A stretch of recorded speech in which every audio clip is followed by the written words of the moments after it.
Rajasthan breaking news का ताज़ा update. सूबे के मुख्यमंत्री भजन लाल ने अब सर्किट हाउसों में प्राइवेट व्यक्तियों को ठहरने की परमिशन दे दी है और भीलवाड़ा से इसका संघनाद किया है। मुख्यमंत्री के इस फैसले का चारों तरफ स्वागत किया जा रहा है। वहीं चर्चा कर रहे हैं हम कोटा की। कोटा शहर में जो कल दुखद हादसे में एक कोचिंग का छात्र और एक गरीब मां का बेटा काल के गाल में समाये थे, आज उनका पोस्टमार्टम हो गया है और परिजनों को उनकी डेड बॉडी सौंप दी गई है। गमगीन माहौल में वो अभागी मां, जिसका कमाऊ पूत बेटा चिकन बिरयानी खाने के लिए उस होटल में गया था, लेकिन काल के क्रूर हाथों ने उसे जकड़ लिया। बहुत दुखी है उसकी माँ। वहीं आज आर्यन के पिता दिल्ली से कोटा आ गए हैं।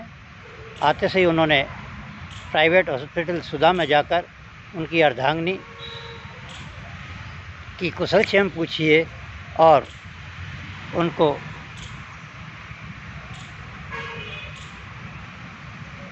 फिर बेटे की याद और बेटे के पोस्टमार्टम करवाने के लिए समय मिला है। आज उन्होंने भी अपने बेटे का पोस्टमार्टम करवा लिया है और सबको अभी रखा गया है मोर्चरी में। शायद वो यहीं दाह संस्कार करेंगे, क्योंकि उनकी अर्धांगिनी अभी मौत से संघर्ष कर रही है। वहीं चर्चा कर रहे हैं हम कोटा शहर की। कोटा शहर में इस समय मौसम अंगड़ाई ले रहा है। दिन में कड़ाके की धूप, सुबह शाम सर्दी के कारण कई लोग बीमार पड़े हुए हैं और लोग प्राइवेट चिकित्सालयों में इलाज करा रहे हैं, क्योंकि सरकारी चिकित्सालयों में दवाइयाँ नहीं मिल रही है। जहां एक और आयुक्त अनिल कुमार अग्रवाल जी इस प्रकरण को लेकर बहुत चिंतित हैं। कल उन्होंने मीटिंग की है आला अफसरों की और निगम के आयुक्त को सख्त निर्देश दिए हैं कि चिन्हित की गई 5 बिल्डिंग को शीघ्र धराशायी किया जाए, क्योंकि वह फुटपाथ पर और एक ईंट के सहारे बनी हुई हैं। कभी भी भीषण हादसा हो सकता है।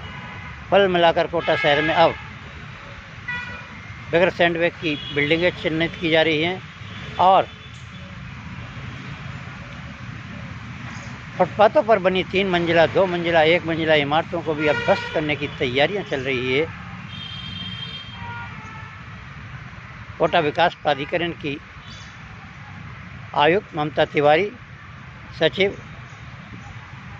मुकेश चौधरी और सारे आला अफसर मीटिंग कर रहे हैं, चिन्हित कर रहे हैं उन केडीए की बिल्डिंगों पर जो अतिक्रमण कर चौराहों पर बनाई गई है, बगैर परमिशन के बनाई गई है। सैंडबैग नहीं छोड़ा गया है, उस पर भी मंथन चल रहा है। कुल मिलाकर अब प्रशासन जाग गया है।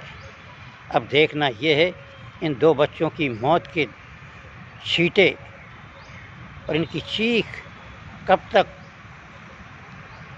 कोटा विकास प्राधिकरण और नगर निगम के कान में गूंजती है। जिला प्रशासन कहीं कुछ दिन बाद फिर